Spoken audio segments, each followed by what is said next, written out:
Hey, Bernie. Hi, Alex. Hello, how you doing today? I'm good. How are Hello. you? Very good, very good. Am I the first one on? We've got one more, Alex Patino. Um, Okay. Bernie, I saw your invitation came in a little bit, or not invitation, request earlier today. Are you contracted with one of the municipalities to do grant writing? Yes, Okay, yes, we're contracted with Town of Clarence and Williamsville, and I believe at least who else is interested in this is City of Tonawanda. gotcha. Okay, I figured. Thanks. You're welcome. And Brendan, I'm the assistant planner for the town of Tonawanda. I work with James Hartz. Gotcha. Okay, good to see you.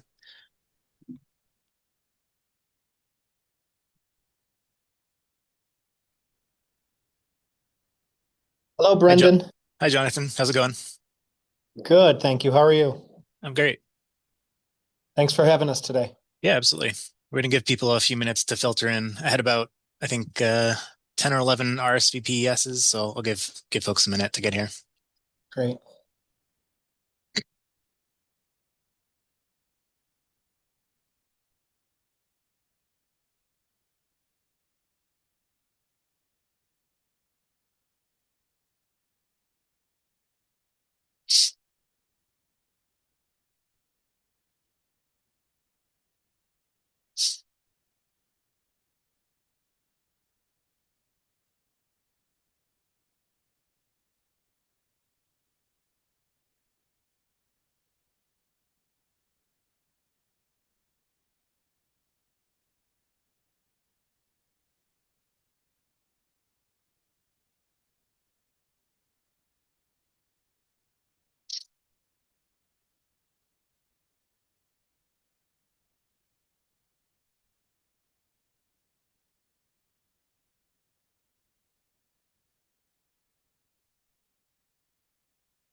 Hi, Jim. Hi, Jacob. And Alex coming in. Hello.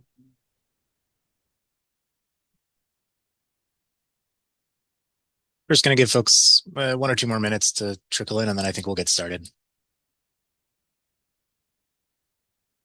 Sounds good.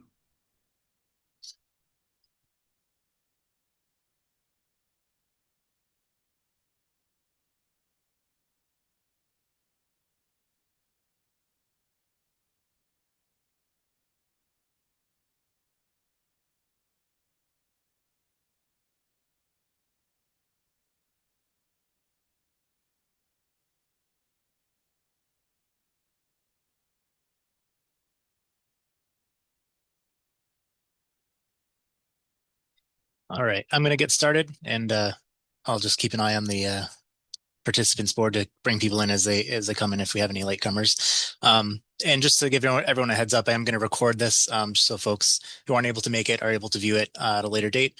Um, I know a lot of you I've met through my past work at GoBike, but for those of you I haven't, my name is Brendan Sini. I'm a transportation planner with GBNRTC. Um, I've been here since about the end of October, but have been working on these types of projects actually for several years through my previous position at GoBike. And we also have Amy Weymouth from GBNRTC here as well. So thank you all for taking the time to join us today. I don't think we'll take up the whole hour, but we will cover a lot of ground and hopefully answer any questions you might have about this program. So we'll start off with just a background on GBNRTC, who we are, and then also some background on the Regional Bike Master Plan. Then we'll talk a little bit about the bike facility guidelines that were part of the master plan and how that feeds into this. We'll go through the project submission process and eligibility criteria. We'll give you a few examples of past projects that we've worked on through this process, and then a couple of important dates that you need to keep in mind as we move forward. Before I get started, does anyone have any questions? And throughout this process, please feel free to, use the raise hand feature, or put something into the chat if there's something that comes up. If I don't catch it in the moment, I'll definitely get to it at the end. All right, cool. So if you're not familiar with who GBNRTC is, we are the Greater Buffalo Niagara Regional Transportation Council. We are the metropolitan planning organization for all of Niagara and Erie counties in the state of New York. We focus on transportation investments to leverage regional transformation. We have a couple of large mandated major planning products, the Long Range Transportation Plan, which looks out at a multi-decade horizon for transportation planning. We have our Unified Planning Work Program, which is sort of a collection of smaller scale, shorter term projects that we work on over a several year period. And then we have the Transportation Improvement Program, which is all of the region's federally funded transportation projects on federal aid eligible roadways. So we do those as part of one of the things in our UPWP is working on things like the active mobility transportation planning, the regional bike master plan, and the implementation of that plan.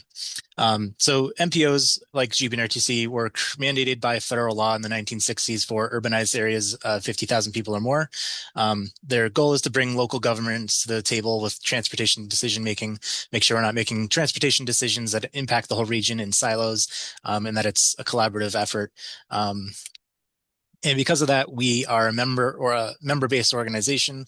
So our member agencies include the City of Buffalo, City of Niagara Falls, Erie County, Niagara County, NFTA, New York State DOT, and the New York State Thruway Authority. And then we also have several organizations that are part of our regional strategic stakeholders who come to our meetings but don't have a vote on the board. That includes the Seneca Nation of Indians, the Transportation Council of the Buffalo Niagara Partnership, the Empire State Development Corporation, and most recently NITEC, the Niagara International Transportation Technology Coalition. So now I'm going to just give you kind of a brief background on the historical context of why we're doing this type of project. So we completed and adopted the Regional Bike Master Plan in 2020. And it's really one step in the overarching goal of making the region's bicycle network safer and more accessible for residents and visitors.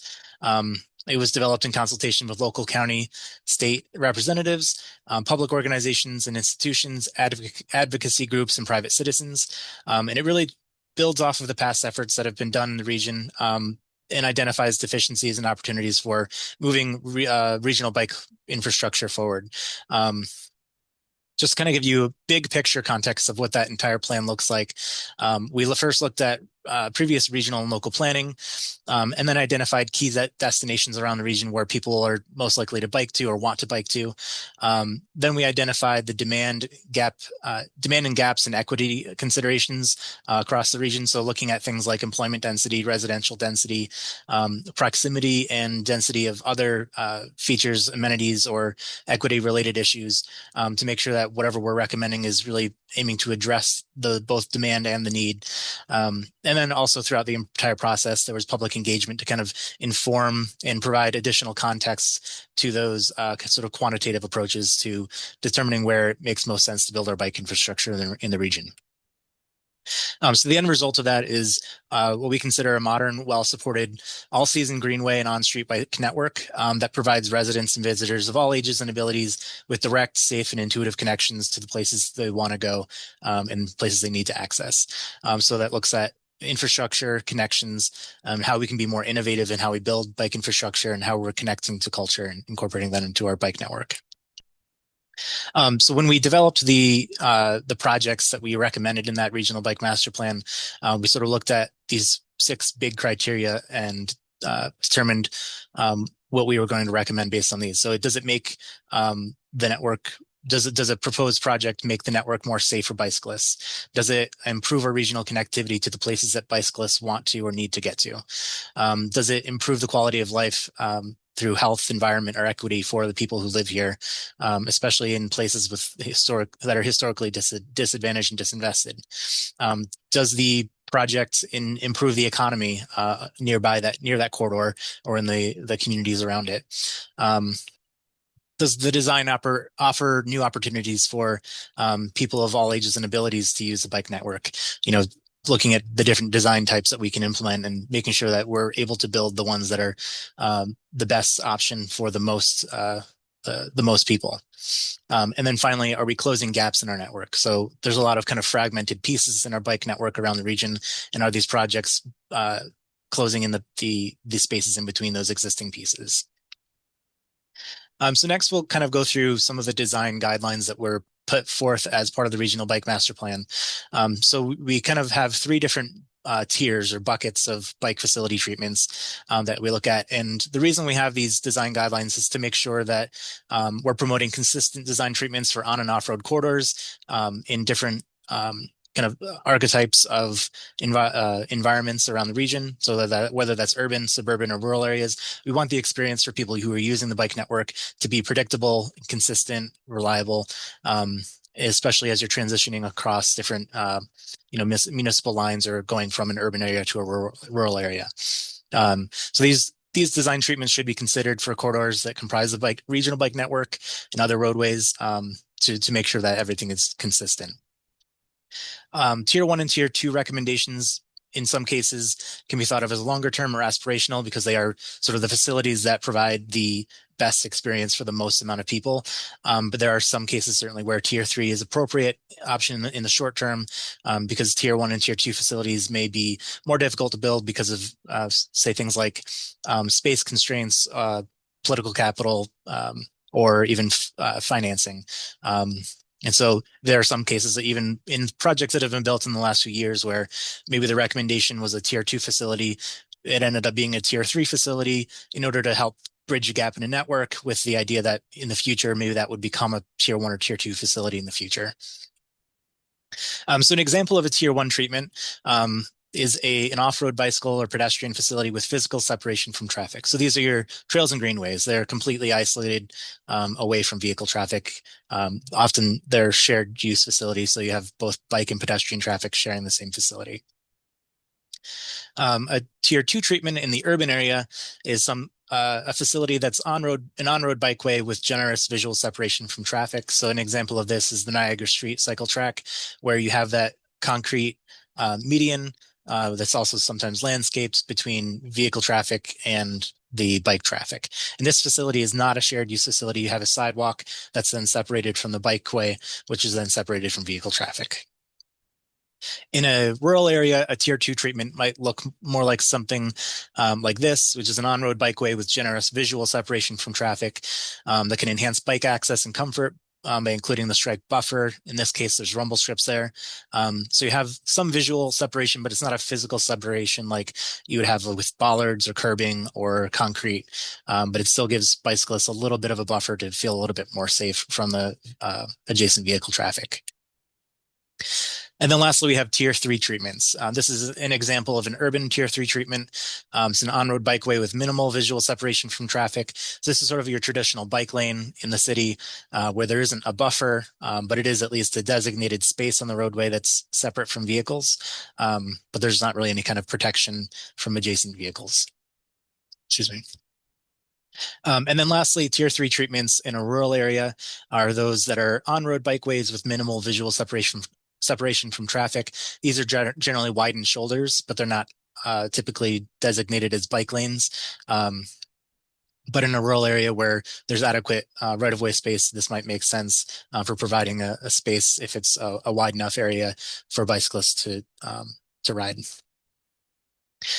So you can see all of the recommendations that came out of the Regional Bike Master Plan. We have an interactive map tool. The screenshot here is actually from a new tool, but that will be hopefully sharing with folks potentially as early as next week. Unless we have to make a few adjustments to it.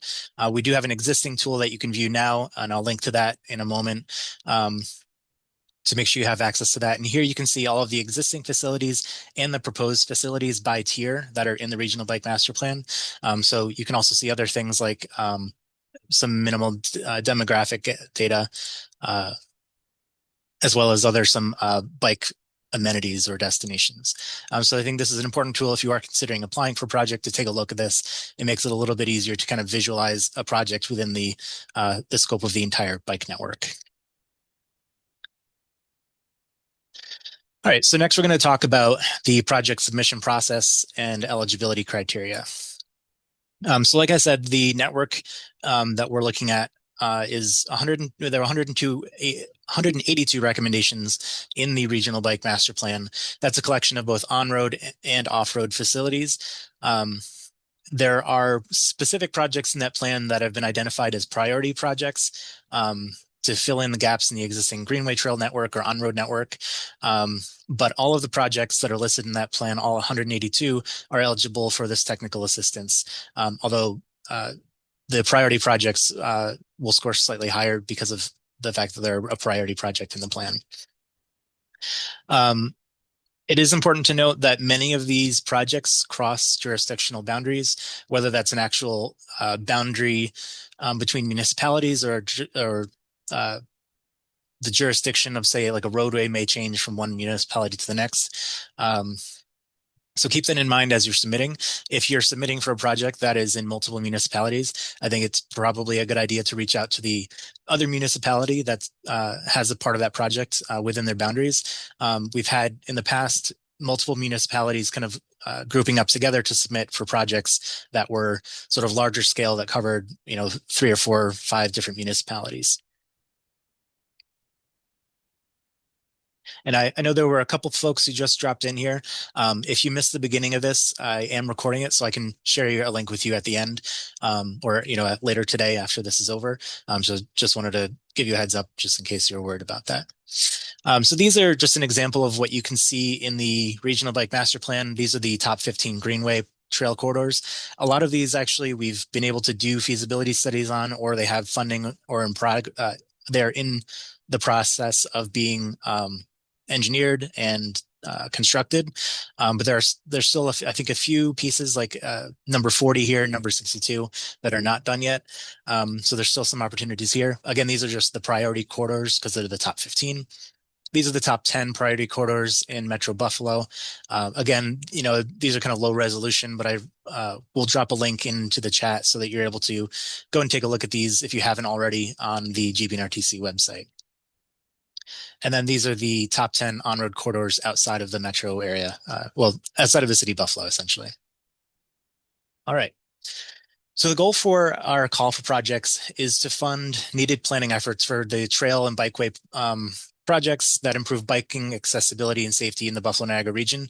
We've been doing this for several years. We have about $100,000 available for planning initiatives in 2026. We anticipate additional funding in future years to do this. So, the goal is to, when we did the Regional Bike Master Plan, not to have it just be a plan that sits on a shelf, but actually facilitate the implementation of what was in the plan. And so that's why we've been doing this, and we're doing this now to kind of provide the technical assistance you might need to get the ball rolling on any of these projects.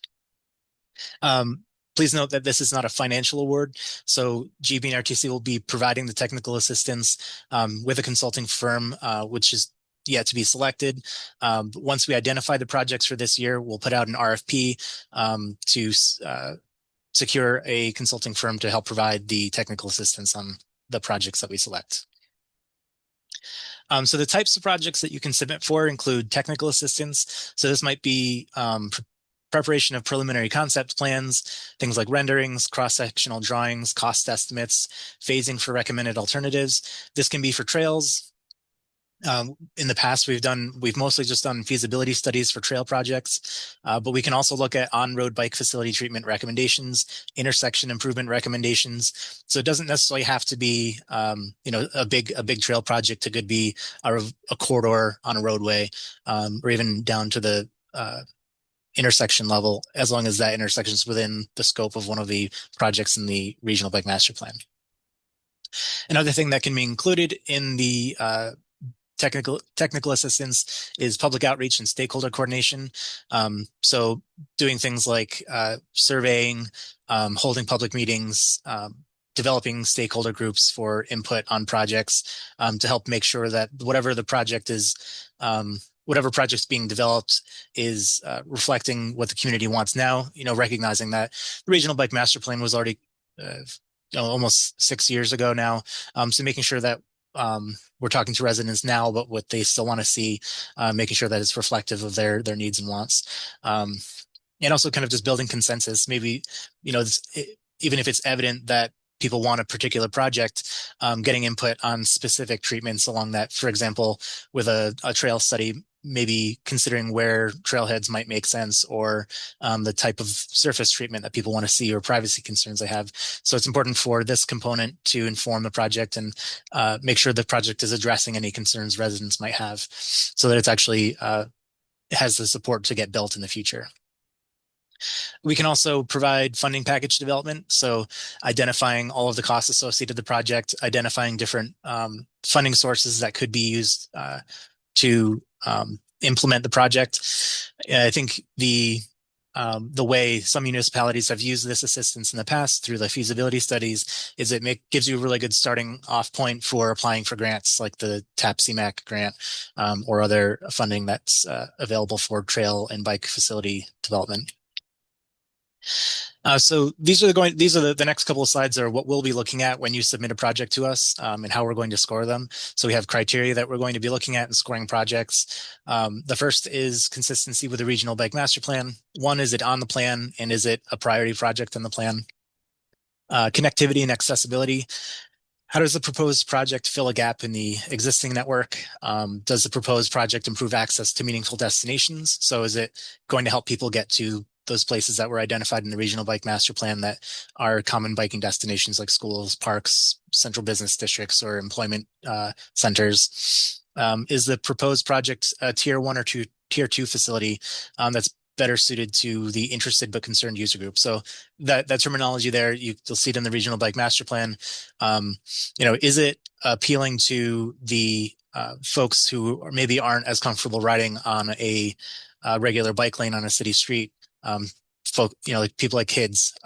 Is it going to be appropriate for the widest range of users, or is it really only catering to someone who's maybe comfortable riding with traffic?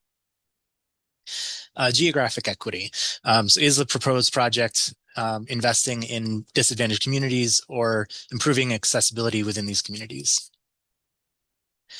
Community and political support. So is there a demonstrated community or political support for the project already? Has the municipality conducted any prior planning work or construction work toward the completion of this project? So projects that are already have demonstrated support may score higher, or those who some work has already been done towards the project. Maybe it's a different phase of the project or a different piece of it, and you need this to help you kind of move forward in another piece or another phase. A couple of examples of past projects GBNRTC has worked on with consultants over the last few years. The Cheektowaga Trails feasibility study. This was one that we provided assistance for the town of Cheektowaga, village of Depew, village of Lancaster, town of Lancaster, and Tiny Peace and Clarence as well. So we explored the feasibility of extending 3 separate but related and connected trails. That was the Lancaster Heritage Trail, Lehigh Valley Trail, Skidjacota Creek Trail. The study looked at alternative alignments, did community engagement around those alignments and preferences for trail amenities and facilities, developed concept designs, outlined the costs for design, engineering, and construction, and really put together a package of resources that the municipalities could then use to secure additional funding later on. In 2024, we also completed the Niagara Communities Joint Trail Study. This was assistance provided to the towns of Pendleton, Wheatfield, Lockport, cities of North Tonawanda, Lockport, and to Niagara County. So this was looking at a trail that would connect the city of Lockport down to the city of North Tonawanda along former rail corridors with some on-road components. Similar to the Cheektowaga Trail Study, looked at the cost estimates, recommendations, design concepts, cross sections, crossing treatments, recommendations, and also the community's preferences for what they would like to see in terms of alignment and facilities. Same year, we also completed the Peanut Line feasibility study. This is a trail along a former rail corridor owned by the town of Amherst that would connect the Clarence Pathways trails in the town of Clarence to the Ellicott Creek Trail in town of Tonawanda. And this is really kind of an important east-west connection that would connect all of the trails in sort of eastern Erie County with all of the trails on the western side of the county and with Niagara County as well, like the Shoreline Trail and Empire State Trail. Similar to the other projects, similar types of outcomes, but this one had an especially big component for community engagement because the town has kind of looked at this project over the course of the last 30 years and hasn't really been able to get enough support to move forward. So this one did kind of additional community engagement to really identify the support for the project, but also really kind of nailing down all of the different concerns that residents along the corridor had and coming up with ideas and recommendations for mitigation of those concerns if the trail were to be constructed. And then currently we're working on a Northtown Community Trail project. This is ongoing with one of our consultants. This is looking at some trails along Ellicott Creek Road, down some other bike facilities on Parker Boulevard, and then a trail facility that would kind of parallel the I-290 down, connecting into the University at Buffalo, down into Williamsville. So really kind of creating some southern connections to existing trail networks and connecting to really important concentrations of students and employment along the way. And so this one is ongoing, and we'll be wrapping that up this year. So a couple of important dates to keep in mind. So we issued the call for projects on January 5th. Today's the 13th. We're doing the webinar. Applications are due on the 30th. We're aiming to kind of have a quick turnaround on reviewing those applications and hoping to inform applicants of their selection by early or mid-February. Then we'll be going through we'll be developing our RFP and going through the procurement process for a consultant in spring 2026. We kind of wanted to make sure we got the projects first to make sure that we're really catering our consultant to the needs of whatever projects we select. And then we're aiming to kick off the projects in summer, fall 2026. So at that point, I'll pause. And Amy, before we ask for questions, I just want to give you an opportunity to jump in if you feel like there's anything I miss. No, you did a great job. No, very Thanks. good. So at this point, I'll open it up to the floor. If anyone has any questions, I can also, I have a couple of links I'm going to drop into the chat just to streamline this for you all. And feel free to come off of mute, however you'd like to ask questions. Brendan, one question for you. Would Sure. seeker environmental analysis be covered? I don't believe so, no. I think that's generally something that would sort of be the next step during the engineering and design phase of the project. And correct me if I'm wrong on that, Amy. No, you're correct. Okay, Yep. thanks. Thank you. Sure.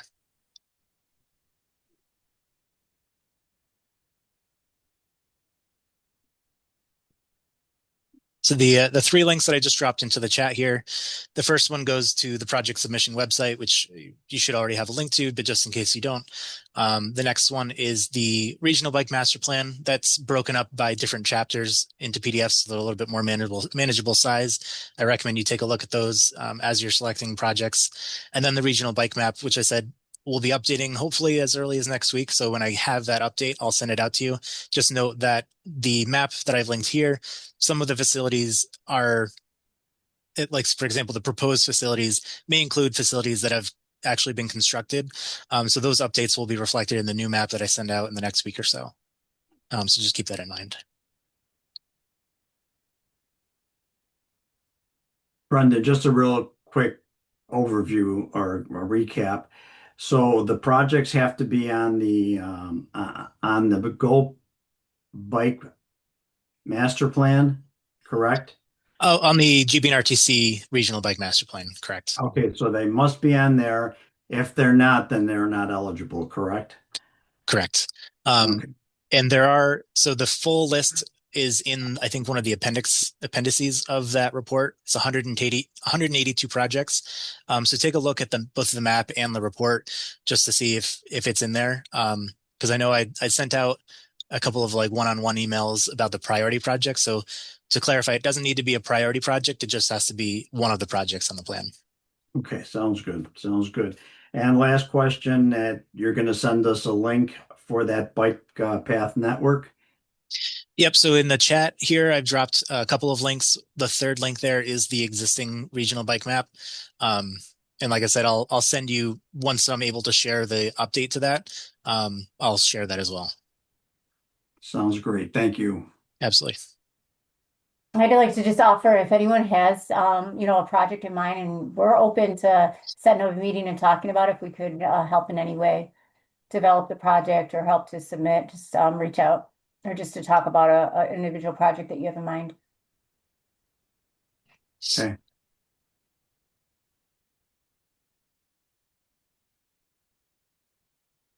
All right.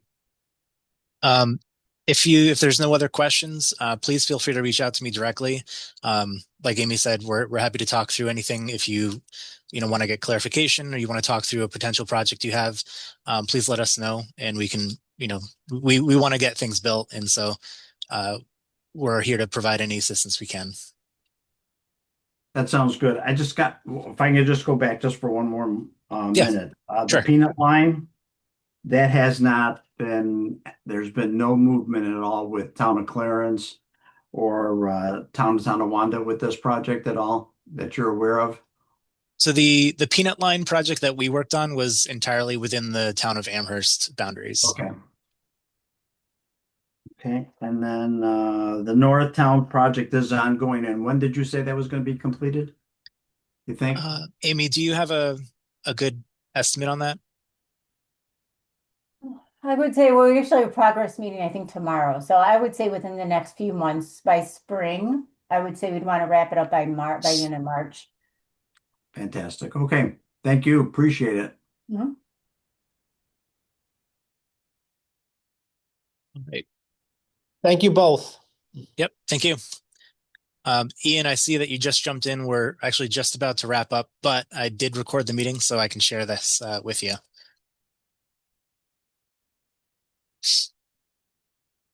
And I think that's all we have for today, unless anyone has any other questions. So thank you very much for your time, and hopefully we'll talk to you soon.